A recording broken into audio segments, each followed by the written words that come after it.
पानी के ऊपर चलने वाली जादुई साइकिल।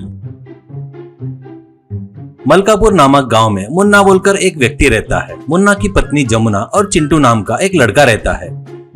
मुन्ना उसी गांव में कंस्ट्रक्शन बिल्डिंग के पास रोजी की मजदूरी करता था। रोजी मजदूरी करके कमाए सौ पैसों से मुन्ना के परिवार के पालन पोषण के लिए बिल्कुल भी पैसे बच नहीं होते थे। चिंटू उसी गांव में एक पाठशाला में पढ़ रहा था। वो पाठशाला गांव से बहुत दूर रहता है। हर रोज चिंटू पैदल चलते हुए स्कूल जाता है, पर बाकी बच्चे साइकिल से जाते हैं।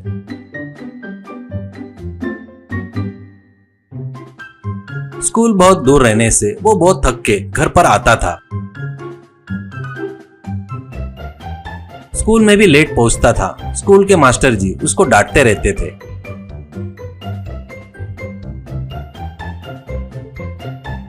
ऐसे निराश होकर घर आए बच्चों को देखकर जमुना बहुत दुखी होती है। उस दिन रात में मुन्ना से जमुना, क्यों जी, बच्चा रोज पैदल चलकर स्कूल जाकर आने की वजह से बहुत थक रहा है, स्कूल भी लेट पहुंच रहा है, उसको एक आधी साइकिल खरीद कर दे दो ना। ऐसा कहती है तो मुन्ना, देख रही हो ना मैं कितना कमा रहा हूँ, उतने में घर ही बराबर नहीं चल रहा है, उसमें अब साइकिल खरीदना बोले तो कैसे, देखेंगे सबके लिए वो भगवान ही है ना, ऐसा कहता है। पति पत्नी बहुत दुखी होते हैं। अगले दिन चिंटू से जमुना, चिंटू हम लोग कर तुम्हारे मामा के गांव जा रहे हैं, जल्दी स्कूल से आना करके बोलती है। ठीक है बोलकर चिंटू स्कूल के मास्टर से परमिशन लेकर स्कूल से जल्दी आता है। सभी लोग मिलकर चिंटू के चाचा के यहाँ आते हैं।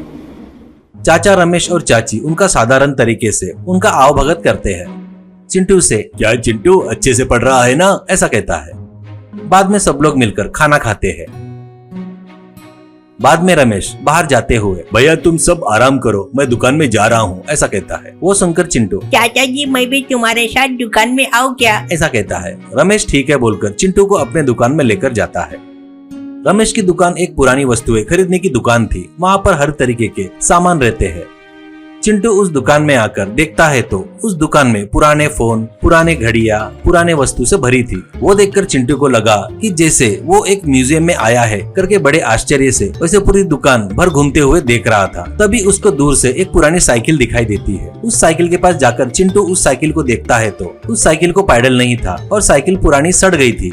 बाद में उस साइकिल को लेकर चाचा के पास आकर, चाचा जी मुझे साइकिल देते क्या, इसे मैं सुधार कर चलाऊंगा, उतना ही नहीं स्कूल भी लेट नहीं पहुंचूंगा करके पूछता है। चाचा हंसते हुए, ठीक है लेके जा, ऐसा कहते हैं। बाद में चिंटू वो साइकिल लेकर अपने गांव में आता है। घर में आने के बाद उस साइकिल को अच्छे से धोकर अच्छे से ठीक करता है।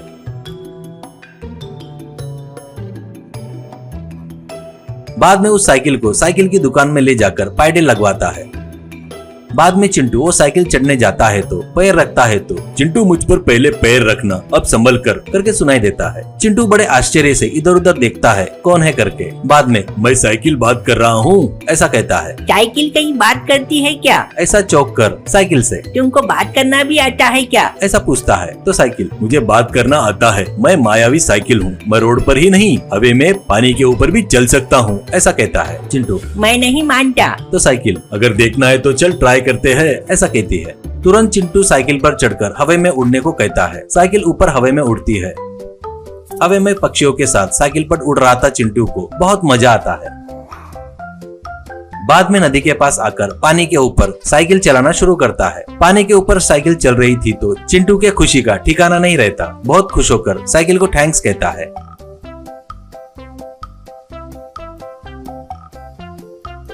अगले दिन से चिंटू वो साइकिल लेकर स्कूल को बरोबर टाइम पर ही नहीं जा रहा था, बल्कि अच्छे से पढ़ाई भी कर रहा था।